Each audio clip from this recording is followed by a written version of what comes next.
With Legend ZA right around the corner, I wanted to go back and immerse myself in the wonderful region known as Kalos. By immersion, I mean that today, we're going to attempt a hardcore Nuzlocke on Pokemon X using water types only. Now why water types? Well, it's because I wanted to use Greninja again. Yep, now that's the only reason. I'm sure that most of you watching know the rules for a typical hardcore Nuzlocke, but the main rule is that each Pokemon that faints needs to be boxed, never to be used again, and I also cannot overlevel my Pokemon.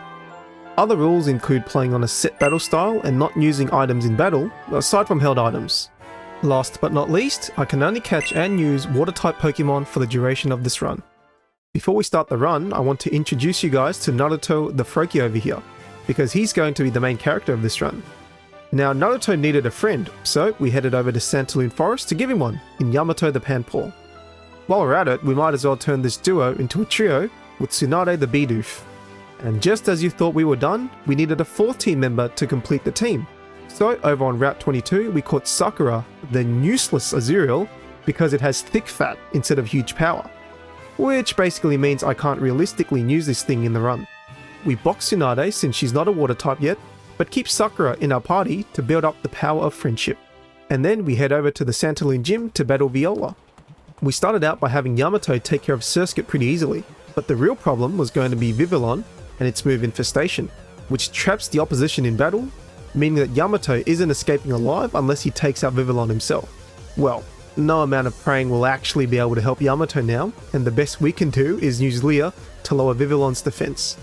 The Infestation chip damage is devastating, but as Yamato goes down, he had one last chance to turn this battle in our favour by paralysing Vivillon with Lick. Unfortunately though, that doesn't happen and he gets tackled to death by a butterfly. It's sort of like getting spat on your grave by the person who put you there. Now, even with the lowered defense, Naruto's quick attack still did nowhere near enough, and with Vivillon using Harden, Yamato's death was basically for nothing. But with the power of friendship, we used Bubble, which still didn't do too much to be honest. So we kept on chipping away all the way until Naruto only had 1 HP remaining, and Vivillon was now within crit range. And by some miracle, Viola used the potion, Naruto carked it, even though we hit a critical hit on that last quick attack. So we had to run it back. This time we're going to need more than just the power of friendship to win. Well, first, a non-decreasing special attack nature would help, but we can't control that now, can we? What we can control is Yamato learning Fury Swipes at level 13. So, after we get all the way back to Viola, Yamato once again takes care of Surskit with some scratches, and hits level 13 to learn Fury Swipes. Now, once Viola sends in Vivillon, we were able to get off of Leah as it uses Tackle. I then started to think that maybe Yamato could make it out of this battle alive. Until the next turn, that is, where Vivillon uses Infestation. But Fury Swipes hits not only once, not twice, not 3, not 4 times, but 5 times. The biggest dice roll of this battle goes our way, but we were shot down pretty quickly next turn because it only hits twice, but we also got off a crit, which probably sent Vivillon into potion range. So, as Viola uses a potion, Yamato gets off one more Leah before he becomes the first death of the run. For a second time. With the now weakened Vivillon, it was now Naruto's time to take center stage. Quick attack this time does about a third on Vivillon's remaining health, and with its attack doing pretty minimal damage, we finally managed to take it out after 2 more quick attacks. To be honest, I didn't quite expect the first gym to be this tough. Actually, the grass-only Nuzlocke was easier than this, and the type matchup in that run was much worse. I then headed back to Route 3 to catch another Azurill, with the hope that maybe this time we get huge power. Well, we didn't, because this Azurill is another one that had one too many burgers. Which is a real shame because a fairy water type would be extremely useful for battles later on. On the way to Lumiose, Naruto evolves into a Frogadier, but then I realized that we forgot to catch a Bidoof, so I headed back to Route 23 to catch one. But only this time, Bidoof is a male, so its name is now Kiba instead of Tsunade. Now we headed for Lumiose City, and after sending Sycamore starters to join Yamato, it's here that we can add Choji the Squirtle to the team. He has an adamant nature, which, isn't ideal, but it pretty much determines that he'll be a physical attacker for this run. We now have a chance encounter with one of the most disturbing villains in the Pokemon universe. And Lysander, who walks out the moment we head into the cafe. What a nice guy. But that's alright, because after a bit of training on Route 5, we were able to evolve Choji into a Wartortle. He's now a bit of a powerhouse of sorts with the adamant nature. The only problem is, we don't get a physical water type move until Aqua Tail at level 32. So we then make our way over to the Path and Palace, where we take probably the most unsettling and pixelated photo I think I've ever seen in my life. And for that reason, this guy's not getting a tip from me. But where does that money go then? Well, we then get ripped off because we need an entry into the palace to get the goddamn flute. So we can head back to Route 7 and deal with Mr. Big Boy Snorlax himself. We then get Eno the Ducklet to join our merry squad, and she'll be very important because I need me a flying taxi later on in the game. Oh, and the part flying type helps here too. I then pocketed some quick cash courtesy of Tierno and Trevor, and then got Kiba to evolve into a bee barrel, which will finally allow us to use him in battle, with the water type that he gains. Over at Ambret, we finally get the Old Rod, and with this, we can make the short trek back to the Path and Palace, and this time thankfully not get ripped off, so that we can catch Kaguya the Magikarp, who we then quickly evolve into a Gyarados, and I don't think I need to tell you guys the critical role that she'll be playing in the early to mid game. As I'm training Kaguya on Route 10, we found our next team member, Zabuza the Eevee. Unfortunately, he'll have to wait until after the second gym battle before we can evolve him. But someone who can evolve now is Sakura, who evolves twice, but that doesn't change the fact that without huge power, she's going to be forever PC bound. Kaguya also learns Dragon Rage, which is borderline one of the most broken moves in the early game, and with this we're ready to take on Grant. But Grant wasn't ready to take on us, because after 2 water pulses from Naruto we take out his Amora. His Tyrant was a little bit of a concern with Strongjaw, so to counter that I sent out Kaguya to lower its attack by 1 stage. Rock Tomb did hurt on the switch out, but for some reason Grant thought it'd be a good idea to use Stomp on the second turn, as Dragon Rage does over half. He once again refuses to use Rock Tomb, and another Dragon Rage takes out Tyrant and earns the team its second gym badge of the run. I then headed back to Route 8 with the HM Strength so we can access the Waterstone to evolve Zabuza into a Vaporeon.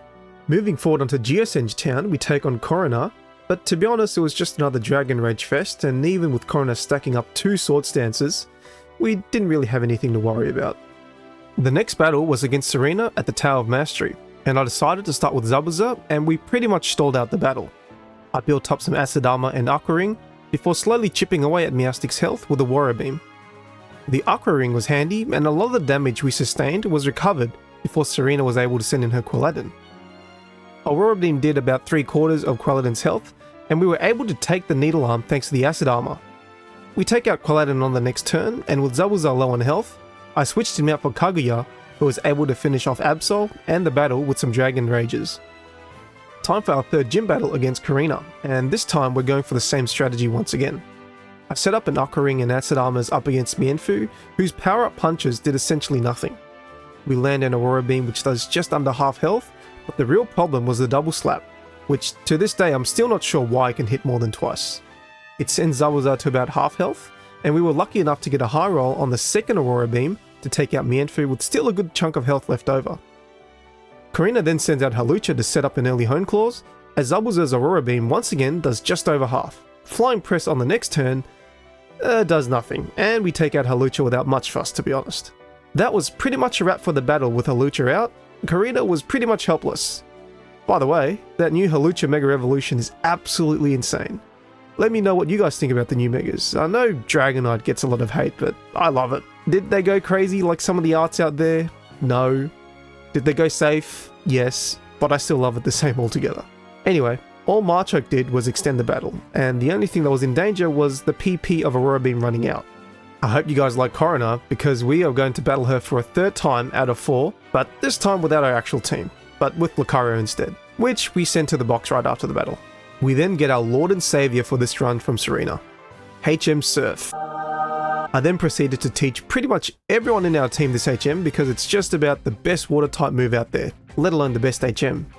Now you guys better get ready for a catching spree, because over on Route 12, after smashing about 50 rocks, we finally find our next team member to add to the squad, Tamari the Barnacle. Tamari is going to stay in the back seat for a bit because she's pretty useless before she evolves.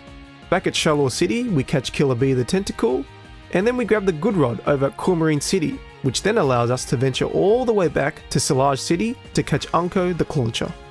This guarantees us Horsey back at Ambret Town, who are named Conut. We can also guarantee Staryu back on Route 8 due to the dupe rule. And finally, last but not least, we catch Chio the Chinchou over at Azura Bay, who thankfully has the Volt Absorb ability, because we all know which gym leader is coming up next. And after all that, I did a bit more training with our boy Killer Bee, and he evolves into the special defense monster Tentacruel. Now, after beefing up our team for the power of friendship, we head back to Coumarine City where we have another battle with Serena. I decided to start off with Kaguya this time, but Meowstic gives us quite a lot of trouble. A bite managed to do about 2/3, but the problem was actually Psybeam, which confuses Kaguya. And I'm not sure if it's just me, but Gyarados in general seem to hit themselves a lot more often than other Pokemon when they're confused. Anyway, only after getting down to about 44 HP was Kaguya able to finally finish off Meowstic. Serena then sent out Absol, so I decided to switch into Killer Bee for his debut battle. But Absol's bite had other plans. It did a lot more than I expected, and once we finally got off an acid spray, a slash hits for a crit and nearly takes out Killer Bee. So now I had to switch out into Zabuza, who tanks the bite much better than Killer Bee did. Another one takes us down to about half health, but the worst thing happens, and Zabuza flinches. Absol goes for bite again, but Zabuza tanks it this time like a boss, and takes out Absol with Surf.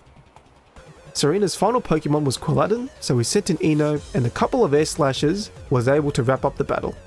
The next gym leader was Ramos, and his Jumpluff sets up the world's most useless Leech Seed, because a 4 times effective Aurora Beam takes it out. Ramos then sends out his Weeping Bell, so I switched into Killer Bee, who can pretty much tank any attacks this Weeping Bell can dish out. I then did a bit of setting up with Toxic Spikes and Barrier in preparation for Go-Go. We then take out Ramos's Weeping Bell with 2 shots of Acid Spray, and finally it was Go-Go. An Acid Spray does just about enough for a 2-shot, as an Earthquake doesn't do too much because of that barrier we set up. Now it was time to add in Cheer to the party, because up next we had a date with Clement, and Cheer was going to need to carry big time, because all the ground water type Pokemon we need are only available after this battle against Clement. Now I hope you guys like evolutions, because we have not just 1, but 4 back-to-back evolutions. The team is now officially on Demon Time, and with that we head over to the Kalos Power Plant, where we take down the sorry excuse for admins to restore power to Lumio City. So now it was time to take on the battle that I had been absolutely dreading since the start of the run. We begin with, surprise surprise, Chio, and I decided to get off a Confuse Ray on Emolga. We get the roll on the first turn as Emolga hits itself, and we land a Surf to set it into yellow. Clement then decides to go into Heliolisk, which ends up being a free switch because of its Dry Skin ability. The next couple of turns were really drawn out, because we really couldn't do anything but Spark and Confuse Ray. I also couldn't risk switching out into anyone on the off chance Heliolisk uses Thunderbolt. So we get off a couple of nice rolls on the Confusion, but we couldn't keep in Chio because Grassnot was doing just a little bit too much. After sending Heliolisk to red, we get in one last Confuse Ray since Clement was going to potion up next turn. I then switch into Killer Bee, and for some reason, Clement decides to use Thunderbolt this time out of all times and nearly takes out Killer Bee. Look, I'm not sure how he knew, but somehow he knew. Or maybe he just used ChatGPT. Anyway, I switched back into Chio, and the Thunderbolt heals her up. Another Grass Knot takes off half of Chio's health before I confuse Heliolisk once again. Now for the next few turns, it was just me switching in and out of Chio in hopes that we can bait out the Thunderbolts and get free heals. And eventually, this cheesy strategy worked, because with the combined chip damage of Confusion and Spark, we took out the biggest threat to our run. Last was Magneton, but there was really nothing in its moveset that worried us, and with 2 more serves, we earned our 5th gym badge. We then headed off over to Lysander's Cafe, where he absolutely geeks out and serves us a Yappuccino about some world cleansing, before he disappears again. Onwards to Route 14, where we have another battle against Serena. Since Naruto hasn't had much action lately, we lead off with him, and get off a couple of water shurikens as Meowstic sets up a light screen. We then get off a 3-hit water shuriken to send Meowstic down to under half health, and on the next turn, Naruto shows off his plot armor with a 5-hitter to take out Meowstic. Next out was Chestnut, so we switch into Eno, who takes the bite pretty well. But then we miss the air slash on the next turn, which is 95% accurate, and bite nearly takes out Eno. So I took the risk on the next turn, and it paid off because air slash, being 6 times effective, takes out Chestnut. Serena then sends out Absol, and as we switch out, she sets up a Sword Stance. I then set up the barrier with Killer Bee, but bite does just over a third. But then, on the next turn, after we hit our Acid Spray, Absol hits a critical bite and takes out our boy Killer Bee. Our secret power, our weapon for the upcoming Fairy Gym, gone. Just like that. So at this point I was pretty heated. Now I had to send in someone who was able to outspeed Absol and take it out in one shot. And the only answer was our main character Naruto. A Surf was able to one-shot and we won the battle. At the cost of Killer Bee. Look, he wasn't part of the team for long if I'm going to be honest, but he won't be forgotten. So we then placed him in his final resting spot, and it's time for Tamari to join the squad. Kankura the Quagsire was then added to our PC party, where we had a lot going on, and on the same route, we got ourselves the TM for Toxic. Anyway, I had to change up our drip a little bit, and then did a little bit of training as well to evolve Tamari into a big and bad bustling barbarical. We didn't have to wait long for Tamari to make her debut because she was first up. We were able to tank most of Morwhile's hits, and through a combination of Clamp's chip damage and power up punch, we were able to whittle it down, but not enough to prevent Valerie from using a hyper potion. We then repeat the same process, and once again, we don't have quite enough firepower to stop Valerie from using a second potion. However, with 3 buffs to our attack stage now, we outspeed Morwhile and took it out with 3 more punches, all with 18 HP remaining. Valerie then sends out Mr. Mime. I decided to switch out into Lantern to confuse Mr. Mime, as it sets up a Reflect. I then somehow forget that Fairy resists bug, so Signal Beam does nothing. I had to switch into Eno now, but this Mr. Mime absolutely refused to hit itself, and Psychic does over half. So again, I had to switch out into something more beefy, which was Zabuza. I hesitated between Surf and Aqua Ring, but decided that the latter was probably the way to go, and it was the right decision given that a light screen was set up by Mr. Mime.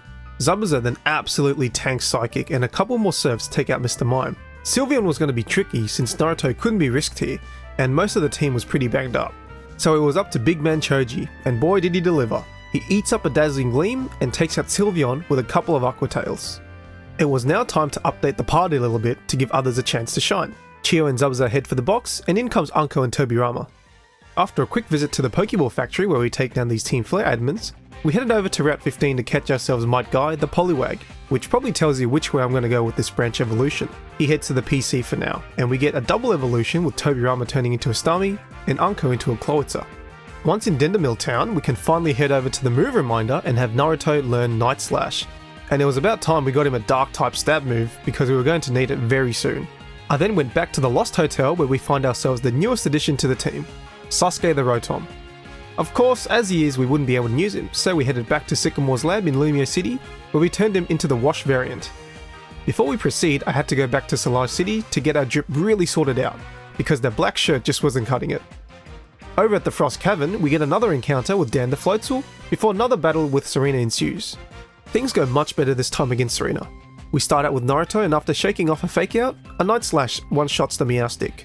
For Chestnut, it was a quick switch into Eno, who takes it out with Air Slash. Serena then sends in her Absol, so I switched into Tamari, who's got some bulk to take Absol's physical attacks. But there's just something about this Absol and critical hits, because it lands a Night Slash critical, and it really brings back bad memories. Anyway, we set up a Hone Claws, and with Absol going for Sword Stance, we take it out with a couple of Rock Tombs. Last was Vaporeon, but since we have Sasuke now, it was only a matter of when, not if. Before taking on Olympia, I went and got some limited but viable battle items, like the Metronome which I gave to Naruto, and also gave the Sea Incense to Tobirama. I also taught Sasuke Rain Dance and gave him the Damp Rock. He's going to be our main setup man from now on. So now it was time for our 7th gym battle. We start off with Sasuke, and Olympia starts off with Sigilif, who manages to get off a Light Screen and Psychic before we take it down with some Thunderbolts. After Slowbro was sent in, I decided to set up a Rain Dance, and I know, why would I be doing that? Slowking is also a water type. Well, you see, the problem is for Olympia, she didn't teach her Slowking any water type moves. Great stuff, man. So, after Psychic does some hefty damage, we get the free switch into Naruto, and with Slowbro not really possessing any dangerous moves, we take it out with some Night Slashes. Last up was Meowstic, and you've probably seen it multiple times against Serena's Meowstic now, but we take it out with Night Slash. Now what better way to celebrate winning our 7th gym badge unscathed than having Lysander himself send us an announcement about his plans to blow up the world. Naturally, being the superhero 10-year-old that we are, we head over to his little basement in Lumios to take him on. We take out Mienfu with an Air Slash, and Lysander then sends out Gyarados. Air Slash does absolutely nothing, and we get cooked by the Outrage. With the lack of fairy types on the team, I then had to send out Sasuke, who takes the Outrage pretty well, but not well enough to stop me from hesitating on the next turn. Now I had a decision to make. Do I risk it and stay into one-shot Gyarados, or switch out and take the safe approach? I decided to stay in, and oh my god, Mr. Sasuke himself lives on 2 HP to land a Thunderbolt to one-shot Gyarados. I was actually speechless, and if the 8 HP I didn't heal up before the start of this battle cost me Sasuke, I think I might have actually crashed out. Next up was Murkrow, who I sent in Naruto for, and 2 Surfs was enough to get the job done. Last up was Pyroar, who didn't really stand a chance against Tamari, and we finished the battle with Rock Tomb. Deep inside the basement, we defeated another one of the admins before he gave us a choice of pressing a button to activate or deactivate the ultimate weapon. Of course we went with the button to activate the weapon because we needed to do a little bit of aura farming by taking down this weapon ourselves. We then head over to Lysander's second basement. Not sure how many basements a person needs, but he's got plenty. Anyway, he's managed to beef up his team in a matter of minutes. But things went pretty similar to last time. Mienshao goes down to an air slash. Somehow though, Sasuke manages to outspeed Gyarados to take it out before we had any more close calls. Naruto then switches in and takes care of his Pyroar and finishes off Honchkrow with 2 Surfs. Now in Lysander's basement, he had a Xerneas, who we caught pretty easily. And this time Lysander absolutely lost it. I mean, I would too if my plans were ruined by some random 10-year-old using water types only in a Nuzlocke run. Don't get me wrong. Ironically, this last battle was the easiest out of the 3. Mienshao goes down to an air slash. I feel like I've said that 5 times already. He then sends in Pyroar, but a single Surf Amino was all it took to knock it out. For Honchkrow, I sent in Sasuke for a 1-hit Thunderbolt. Then the worst thing happens. Whilst Thunderbolt does massive damage to the shrimp, he hits a critical outrage and sends Sasuke to the Shadow Realm. I then reluctantly send in Tamari, who finishes off Lysander's final Pokemon. And he crashes out even harder this time, leading him to blow up the base, but somehow we made it out alive. So now it was time to put Sasuke into the graveyard. But we shouldn't be sad about the losses, we should be happy about the new additions. And Might Guy is the new addition to the team. He soon evolved into a Poliwrath, and with that we continue to Route 18, where we can finally access Termius Cave. And in the Termius Cave, we find the Dragon Scale, which allows us to evolve Conan into a Kingdra. The timing couldn't be better really, because we needed another electric resistant Pokemon with Sasuke in the grave now. After a mass culling of all the Graveler population inside Termius Cave, we headed over to Route 19 for some rival battles.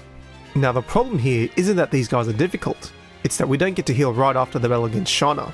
So we took care of Shauna pretty easily, and after setting up a rain dance against Tiano's Talonflame, I sent in Tamari, and one shot with Rock Tomb. Tiano then sends out Roserade, and Petal Dance hits just like an absolute freight train. Luckily for us though, Ino's Fly was able to give us the crucial one shot on Roserade. Lastly was Crawdaunt, and after stalling it out with Roost, we were able to take it out. Next up was Trevor, and thankfully we healed right before this battle. We take out Raichu with 2 Surfs, and for Florges I sent in Ino. Now Fly does a lot, but not enough to one-shot, and with the Misty Terrain setup, Moonblast does enough with the critical hit to take out Ino. I mean seriously, how unlucky are we getting with these critical hits in one video, in one run? Tobirama was then able to finish off Florges, and Naruto takes out Aerodactyl with Surf. Now it was time to lay Ino to rest, and she was replaced with Anko. Next up we had a battle with Wilfric over at Snowbell City, but before we take him on, I just wanted to check everyone's hidden power typing, and surprise surprise, Naruto's plot armor shines through once again, because he's got a fire type hidden power. Go figure. You'd be forgiven if you now thought hidden power was the answer to a Abomasnow, because I did too, but it wasn't, because Energy Ball absolutely tears through Naruto's health, and the combination of Hail and Wilfric spamming potions means we wouldn't be able to take out a Abomasnow with Naruto. So I decided to switch into Conan to set up a rain dance so that we could get rid of Hail, but for some reason, Energy Ball still is absolutely cracked, and Conan is now down to yellow health after 2 hits, and to make it worse, we only managed to get off a Dragon Pulse, which wasn't even enough for a 2-shot. This means I now had to switch into Tobirama, and luckily Wilfric goes for an Ice Beam instead of another Energy Ball. We finally get our payback. A critical Surf takes out a Abomasnow, and next was Avalugg. Now I had a massive brain fade, because I bring in Might Guy against a Pokemon with 184 base defense. Yep, not the best move I've done in this run. Nevertheless, I switch into Anko, and with the rain, a single Water Pulse was enough for the one shot. Last was Cryogonal, and a single Brick Break this time from Might Guy earns us our 8th and final gym badge.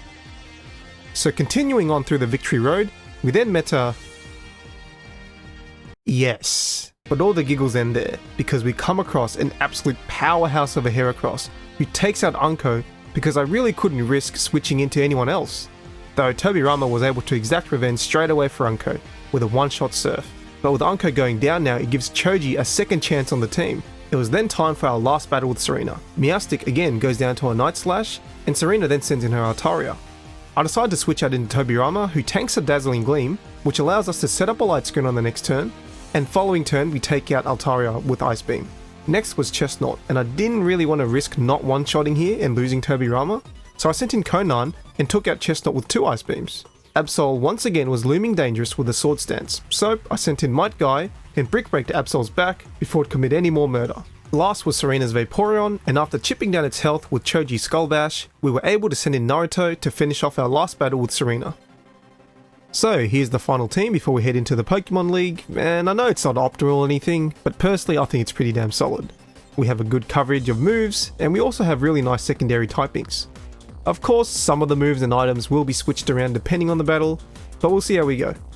Upon entering the Pokemon League, Malva literally puts the biggest target on her back, and look, we could not battle her after that little spiel. This battle was about as big of a wash that we've had on this run. After setting up a rain dance with Conan, we sent in Tobirama, who one-shots Pyro and Chandelure. But then I get hit with the biggest heart attack of the run, with Tobirama almost getting KO'd by Talonflame's Brave Bird, which left it with only 2 HP, but it's alive, and that's all that matters. Last up was Torkoal, and with a quick surf, we take out the first Elite Four. Next up was Drasna, and after trading a few Dragon Pulses with Dragalge, Conan was able to take it out. For Altaria, it was time for Tobirama, who I gave the Icicle Plate to before the match. Dragon Pulse did about a quarter, and as you'd expect, Ice Beam was a one-hit KO. Drasna clearly didn't understand the memo, so she decided to send in Noivern, who also carks it after a 4 times effective Ice Beam. Last up was Drodigan, and let me tell you, I was petrified of Retaliate, but instead, Drasna was spamming Dragon Tail, which continuously switches out our team. I just had to be patient and wait until Tobirama was sent back in again. Once that eventually happens, an Ice Beam takes Drodigan down to about a quarter health left before we got yeeted out of there by Dragon Tail once again. Fortunately for us, Conan gets sent in and one final Ice Beam ends the battle. I decided to take on Wilkshire next, but before that we needed to make some small changes. I switched out Tobirama's Icicle Plate for a Mystical Water, and also gave Naruto the Sea Incense. Klefki was always going to be annoying, as Prankster allows it to set up status moves such as Spike before a double surf could take it out. To be honest, I was sort of expecting a Torment on the second turn, but I'm pretty happy that Klefki went out without too much trouble. Next was Scizor, and with the threat of X-Scissor, we had to switch into Might Guy as Scissor goes for a Night Slash instead. We then hit for decent damage with the Waterfall, and I was sort of hoping that we could get either a flinch or avoid Wilksham's potion, but we don't get either. The second Waterfall does just a little bit too much, and go figure, that's a bad thing in a Nuzlocke. We then land both Waterfall and Brick Break over the next 2 turns to take Scizor down to the red, but so is Might Guy. Wilksham then heals up again, but here's where things get really interesting. Waterfall takes Scizor down to within KO range on the next attack, and there was no doubt that Scizor was going to use Bullet Punch next turn. So, luckily I remembered to switch into Conan instead of going for the KO with Might Guy. A Surf takes out Scizor, and Wilksham is then forced into his next Pokemon, Probopass. Probopass's discharge is quite a concern for everyone on our team not named Conan, but with Conan out, we were able to take care of Probopass with 2 Surfs. This forces Wilksham into his last Pokemon, Aegislash, and I did think about what we should do here, whether we should switch out or stay in. I even used the Pokemon damage calculator to make sure that Conan couldn't be KO'd by any attack. Once I confirmed that, I hesitated again between Rain Dance or Surf, and I'm not sure why I went Surf because it barely tickles Aegislash. I then switch out into Choji, half expecting Wilksham to use King Shield so I can set up some Skull Bashes. Well, he doesn't, and the combination of Spikes and Shadow Claw does just a little bit too much for my liking. So I took the risk to send in Naruto, and with Wilksham going for a Shadow Claw, we finish off the battle with Night Slash. Last up was our mirror match against Seabold, and to be honest I was kind of expecting him, or even Wilksham, to be our hardest opponents. Turns out Seabold wasn't too bad. You can see here that I tried to prevent Clawitzer from going into potion range by using Body Slam on the second turn, after our Brick Break did just under half on the first turn. Seabold didn't use a potion on the next turn, and we take out Clawitzer with a Body Slam. Seabold then sends in Starmie, and you know we had to send in our own Tobirama to prove who's the better Starmie. We got a point to prove this run, and I decided to set up a greedy light screen on our first turn because we could tank pretty much anything Seabold throws at us. Thunderbolt does big damage on the next turn, but Seabold leaves a parting gift with his own light screen before we take out Starmie with another Thunderbolt. Next up was Barbaracle, and X-Scissor was a little bit too dangerous for me to leave in Tobirama. So I sent in Choji to give him some spotlight during this run, because he hasn't had any. However, a critical Stone Edge hits him a little bit too hard, so we were forced to switch again. We get what turns out to be a free switch into Conan because Barbaracle misses a Stone Edge. This gives us the chance to set up Rain Dance, and with Stone Edge doing only about a quarter of Conan's health, with the rain up, Surf on the next turn takes up Barbaracle, and last up was Gyarados. I then switch into Tobirama, and even with the Dragon Dance set up, I was confident Tobirama would outspeed Gyarados, which it does, and finishes the battle with Thunderbolt. Diantha was up now, and we take out her Alucha with a single Psychic from Tobirama. She then sends in Aurorus, and I suspected it was because it knows Thunderbolt, so I took the chance to set up a light screen to protect our team, as Diantha instead decides to use Reflect. With the light screen set up though, I was pretty confident in switching into Might Guy, and he tanks the Thunderbolt pretty damn well before absolutely eradicating Aurorus off the face of the earth with a Brick Break. Next up was Gourgeist, which can be pretty scary with Seed Bomb, so I switched into Conan, who takes it well. We then hit an Ice Beam which almost one-shots, and with Gourgeist using Phantom Force, I switch into Naruto, and even with Diantha healing up on the next turn, we were able to take out Gourgeist with Night Slash. The Big Fatty was up next, and we were lucky enough to get the free switch in because Goodra misses Focus Blast. This leads me into setting up a light screen. Since Goodra only knows special attacks, it's pretty much useless now. As you can see, I also forgot to reteach Tobirama Ice Beam, so I had to send in Tamara to take care of business. I set up a Hone Claws to make sure that Stone Edge hits on the next turn, but Focus Blast hurt. It hurt a lot. Luckily for us, the Hone Claws Stone Edge combo is enough to one-shot Goodra on the next turn and force Diantha into Tyrantrum. Now, I must confess, I actually had no idea what to do. I didn't want to waste a turn switching in, because we needed the light screen to be in play once Diantha sends in her Gardevoir. So with the heaviest heart, we had to sacrifice Tamari, but leave Tyrantrum with enough health to not be potioned up, but enough to be one-shot on the next attack. But I actually forget that our light screen runs out this turn, and it just so happens that Tamari died for nothing. I then went into Conan to set up a Rain Dance, and just when I thought I had to make another sacrifice for the team, Conan lives through the Dragon Claw. But as it turns out, the sacrifice wasn't Conan, it was actually Tobirama. This is because we had to send in Tobirama to use up another light screen, as Dragon Claw sends another team member into the graveyard. With both Rain Dance and light screen set up now, we are able to poetically send in Naruto to take out Tyrantrum. Last was Gardevoir, and after its Mega Evolution, Surf does just over half, and the light screen saves Naruto from certain death. Or maybe he just has plot armor, and on the next turn he completes the run. Ironically, with Surf. And that's pretty much a wrap. Although I may or may not have had control over using Pokemon from the graveyard to demolish AZ's teams in the credits. But that doesn't matter because we're already in the Hall of Fame. This run ended up being not too hard because we were really sport for choice in terms of the water types available, and well, Gen 6 had a reputation for being pretty easy.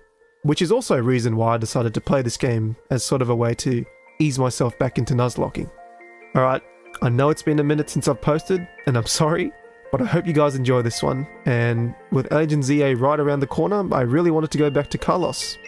Anyway, I hope you guys have a good one, and I'll catch you in the next one.